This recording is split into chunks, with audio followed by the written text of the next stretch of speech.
Menu. भगवान गौतम बुद्ध अपने शिष्यों को किसी न किसी माध्यम से शिक्षा देते रहते थे। एक बार महात्मा बुद्ध जब अपने शिष्यों को शिक्षा दे रहे थे तो उन्होंने हाथ में एक रस्सी पकड़कर उसमें बहुत सी गांठें दी। उसके पश्चात महात्मा बुद्ध ने वहां पर उपस्थित शिष्यों से प्रश्न पूछा, क्या ये रस्सी वैसी ही है जैसी गांठें लगाने से पहले थी? एक शिष्य ने महात्मा बुद्ध के प्रश्न का उत्तर दिया।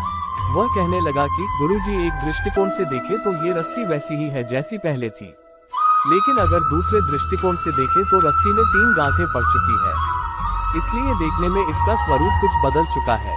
लेकिन एक सत्य ये भी है कि बाहर से देखने पर चाहे इसका स्वरूप बदल चुका है, लेकिन भीतर से इसके बुनियादी रूप से यह पहले के जैसी ही है। शिष्य का उत्तर सुनकर महात्मा बुद्ध संतुष्ट हो गए। उसके पश्चात महात्मा बुद्ध ने कहा, मैं रस्सी की इन गांठों को खोल देता हूँ। महात्मा बुद्ध रस्सी के दोनों सिरों को पूरी ताकत से खींचने लगे। फिर उन्होंने शिष्यों से प्रश्न किया कि क्या इससे गांठें खुल जाएगी? इस शिष्य ने तुरंत उत्तर दिया, नहीं नहीं, इससे तो गांठें और अधिक कस जाएगी। ये सुनकर महात्मा बुद्ध ने पुनः एक प्रश्न किया, इन गांठों को खोलने का क्या समाधान होना चाहिए?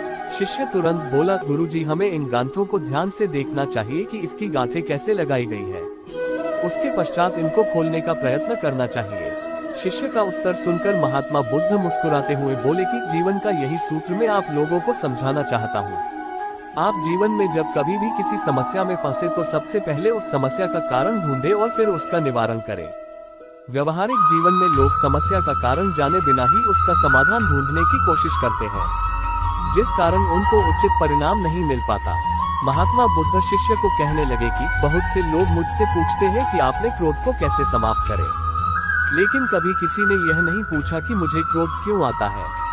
ऐसे ही लोग मुझसे पूछते हैं कि अहंकार को कैसे समाप्त करूं, लेकिन कोई यह जानने की कोशिश नहीं करता कि आखिर अहंकार का बीज उनके अंदर कैसे उत्पन्न हुआ। जैसे रस्सी में गांठें लगाने के बाद भी उसका वास्तविक स्वरूप नहीं बदलता, वैसे ही व्यक्ति में चाहे जैसे भी अवगुण पैदा हो जाए, उसके अंदर की अच्छाई कभी समाप्त नहीं होती। जैसे हम धैर्य से रस्सी की गांठों को ध्यान से देखकर खोल सकते हैं, वैसे ही जीवन में आने वाले विकारों और समस्याओं का हल हम ढूंढ सकते हैं। अगर जीवन में किसी भी तरह की कोई समस्या उत्पन्न हुए हैं तो उसके कारण को ध्यान से समझने पर उसका निवारण भी स्वतः